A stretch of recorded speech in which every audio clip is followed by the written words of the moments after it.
आप देख रहे हैं आपका अपना टीवी चैनल आरजे रमझाझर। जज्बात के रंग भरोसा के संग।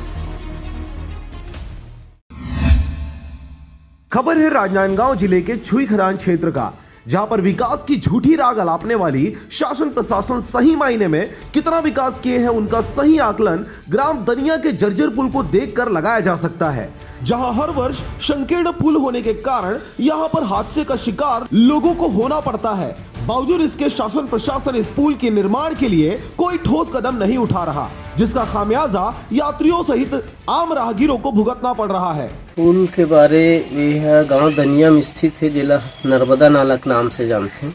और अभी 5-7 साल से देखता हूँ तो लगातार घटना पर घटना होती। वही 4-5 साल से पुल वाले की काथे नदिया के पार गड्ढा करके देखते, बोरिंग खन के देखते, पत्थरा पता करके का करते नहीं जानो, लेकिन हादसा दिनों दिन बढ़त जाते। छुईखरान ब्लॉक के गंडई नगर क्षेत्र से महज 10 किलोमीटर की दूरी पर स्थित है ग्राम दनिया, जहां पर पुल नेशनल स्टेट हाईवे पर पड़ता है, जो वर्षों से जर्जर की स्थिति में बना हुआ है। 15 वर्ष के भाजपा शासनकाल से लेकर अब 2 साल के कांग्रेसी शासन में ज्यों का त्यों जर्जर हालत में अपनी दुखद पीड़ा बयां कर रहा है।